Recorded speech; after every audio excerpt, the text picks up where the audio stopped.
We're back from Happy Women TV, and today we have for you a brand new design. And you probably have these colors laying around, yellow, red, and white. And so we thought we'd do some fun candy designs today to get you in the mood for a fun time.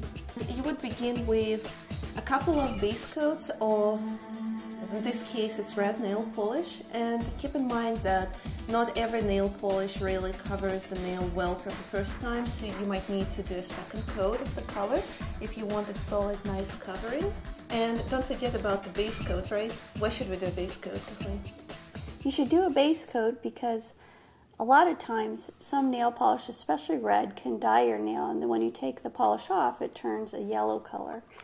And so if you put a base coat to start with, that helps protect the nail and helps it kind of from yellowing. And if you do get yellowing, it's good to use lemon juice or white vinegar to kind of soak in, and that'll kind of take a lot of that stain out of there. Oh, that's a good idea, and it's easy, right? We'll have it at home.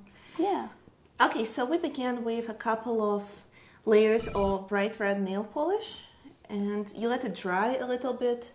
How long do you think they should wait? Like a minute? A couple minutes? Yeah, between a couple minutes.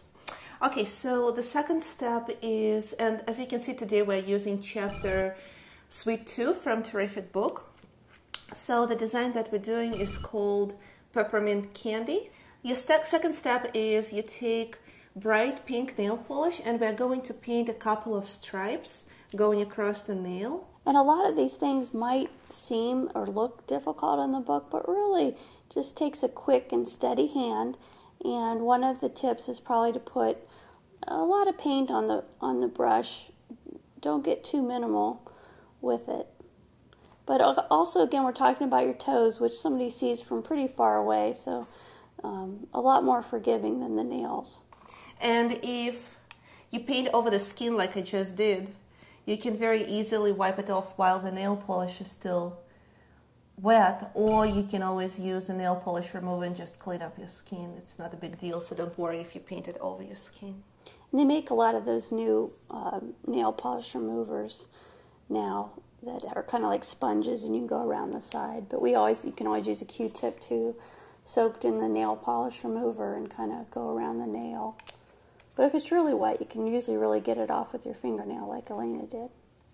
And wait for a little bit for the nail polish to dry.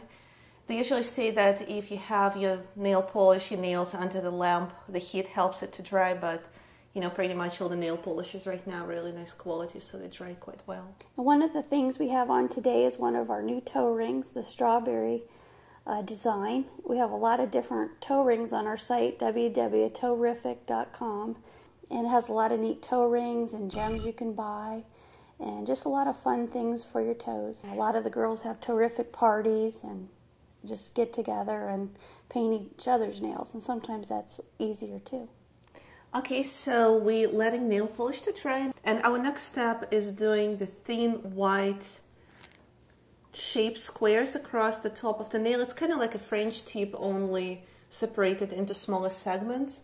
And to do it well, you need to have a nail polish which has pretty good covering, so you need to make sure that it's not a semi-transparent white nail polish.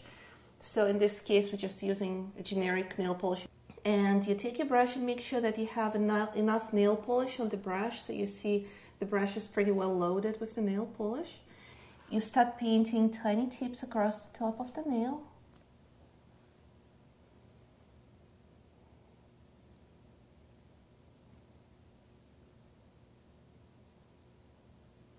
So see, it kind of gives this fun candy looking design, kind of like a mint. And you can see how easy that is to do. It doesn't take a lot of skill or a lot of time. And the more you do it, the better you get at it too. It really helps to kind of practice sometimes and start off with maybe some nice nail polish that has a good brush in it. And if you're worrying about the quality of the design or how well you'll do, you can always try on the piece of paper first, because you know, it's pretty much, it gives you a chance to feel out the brush, to see how firm it is, how easy it is to hold it, and etc. And this design would be really cute with all kinds of new pink skirts and flip-flops and things like that. So at this point, you just let your nails dry a little, and when you use contrasting colors like red and white, it's very easy to fix them up. For example, if you feel that you didn't do a really straight line, you can always take the red nail polish and cover up the edges. One of the tips that we have for today too is that you can use sugar, since we're kind of doing candy, to exfoliate your skin on your feet and use that as a scrub, and with some oils, and it'll just make your feet feel really good and get rid of some of that dead skin. If you want the tips to be a little bit brighter, you can always go back and paint a little bit more white over white.